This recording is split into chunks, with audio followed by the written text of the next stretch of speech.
The world has seen its fair share of audacious scammers, but few can rival the brazenness and ingenuity of a man who managed to sell a non-existent airport. This scam, both outrageous and intricately planned, is a prime example of how far some con artists will go to exploit greed, trust, and ignorance. Here's a detailed account of one of history's most mind-boggling scams. Who was the scammer? At the center of one of history's most audacious frauds was Emmanuel Nuud, a former Nigerian banker whose transformation from a legitimate financial expert to a master con artist is as shocking as the scam itself. Born into a modest family, Nuud's sharp intellect and determination propelled him to a successful banking career where he gained extensive knowledge of international finance, contracts, and the inner workings of corporate operations. However, his ambition and greed soon steered him down a darker path. Leveraging his expertise and connections, Nuud transitioned from a respected banker to a calculating criminal, orchestrating scams that blurred the line between genius and infamy. His most notorious scheme, the sale of a non-existent airport, cemented his reputation as one of the world's most brazen scammers. The grand scam, selling a non-existent airport. In the 1990s, Emmanuel Nuud conceived and executed one of the most elaborate scams in modern history. His target, Banco Noroeste, a prominent Brazilian bank. His goal was to convince the bank to invest a staggering $242 million in a fabricated deal to construct an international airport in Abuja, Nigeria. The setup, a web of deception. Nuud's plan hinged on creating an intricate illusion of legitimacy. With the help of accomplices, he forged documents, contracts, and government approvals, constructing a sophisticated facade around the non-existent airport. To bolster the scheme further, impersonation of a central bank official, Nuud assumed the identity of Paul Ogwuma, then governor of the Central Bank of Nigeria, lending his scam an air of credibility.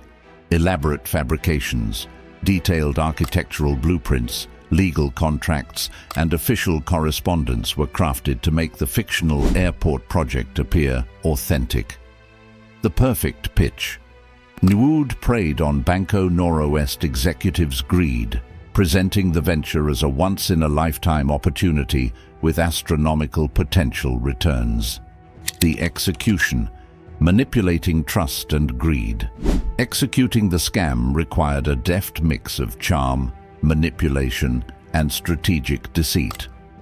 High-pressure tactics. Nuud and his team skillfully persuaded bank officials to act quickly, suggesting that the project's exclusivity required immediate commitment. Complex financial transfers. To further obscure the truth, the payments were labeled as fees, deposits, and consultancy charges. This prevented Banco Noroeste from easily identifying the fraud. The payout, an astonishing heist. Between 1995 and 1998, Banco Noroeste transferred approximately $242 million into accounts controlled by Nuud and his network. The bank, blinded by the promise of massive profits, failed to conduct proper due diligence or verify the legitimacy of the project. This meticulously planned scam not only highlighted Nuud's ability to manipulate powerful institutions, but also exposed vulnerabilities in global financial systems at the time. His ability to combine confidence, deception, and financial acumen made the sale of a non-existent airport one of the boldest scams in history. The downfall. Emmanuel Nuud's meticulously crafted scam began to fall apart in 1997 when Banco Noroeste was acquired by Santander, a Spanish banking giant. During the acquisition, Santander conducted a routine audit of Banco Noroeste's accounts. What should have been a straightforward review uncovered massive financial discrepancies tied to the non-existent airport project. The fabricated deal immediately raised red flags, sparking further investigation. The sheer scale of the missing funds and the implausibility of the airport project drew international scrutiny, leading to a high-profile investigation involving multiple countries and agencies. The legal battle, a landmark anti-corruption case. In 2004, after years of investigative work, Emmanuel Nwood and his network of accomplices were arrested and prosecuted by Nigeria's newly established Economic and Financial Crimes Commission, EFCC. The trial marked a turning point in Nigeria's battle against corruption and financial fraud. Key moments in the case. A historic conviction. Nwood faced charges of fraud, forgery, and conspiracy. In a bid to reduce his sentence, he pleaded guilty to 29 counts. He was sentenced to 5 years in prison and ordered to forfeit his vast wealth, including luxury properties, cars, and bank accounts, all of which were traced back to the scam. Massive asset recovery. The EFCC seized and liquidated assets worth millions of dollars. Out of the $242 million stolen, $167 million was recovered and returned to Banco Noroeste, setting a precedent for restitution in international fraud cases. Media frenzy. The trial captivated global audiences, not only because of the scale of the scam, but also because it highlighted systemic corruption and loopholes in international banking practices, a case with far-reaching consequences.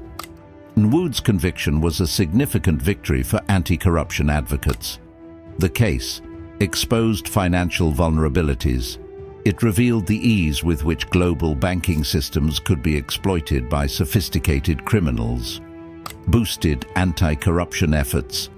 The success of the EFCC in prosecuting Nwood legitimized the agency's role and encouraged other nations to strengthen their financial oversight, signaled a shift in Nigeria's image.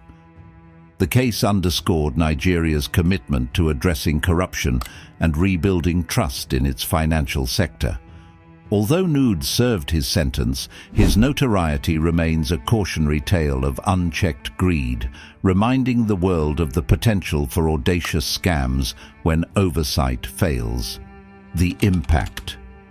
The ripple effects of Emmanuel Nwood's audacious scam were profound, affecting not only his victims, but also the global perception of fraud and corruption in financial systems.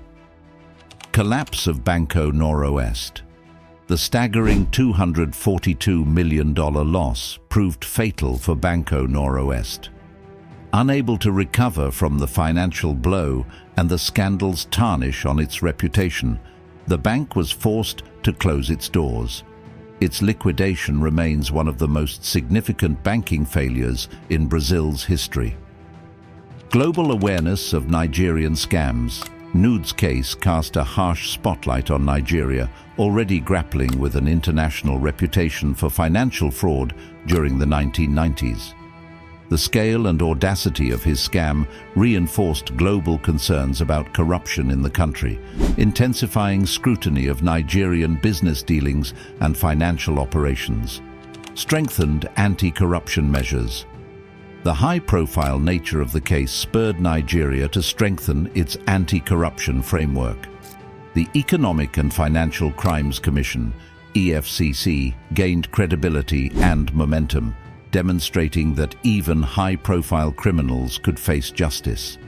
The case served as a wake-up call for financial institutions worldwide to tighten their due diligence and anti-fraud protocols. Life after the scam. After serving his 5-year prison sentence, Emmanuel Nwood re-entered society but struggled to escape the shadow of his notorious past. Attempting to reclaim some of his confiscated assets, he faced numerous legal battles, drawing further attention to his history.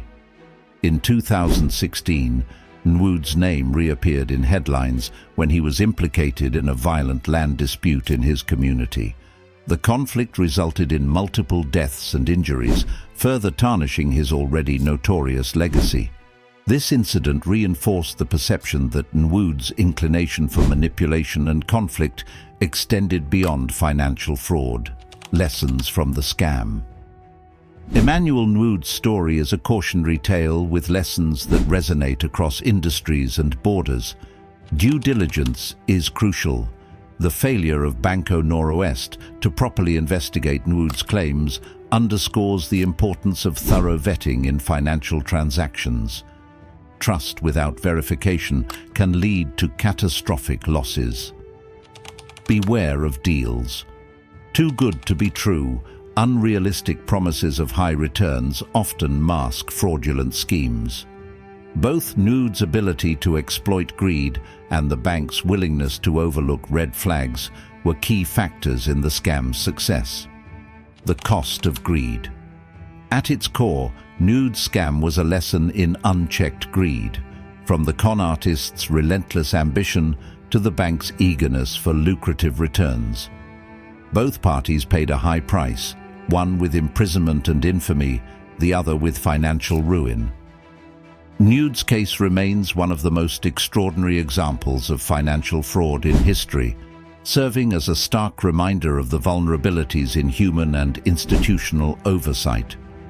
While his actions left a trail of devastation, they also catalyzed a push for greater transparency, accountability, and vigilance in the global financial landscape.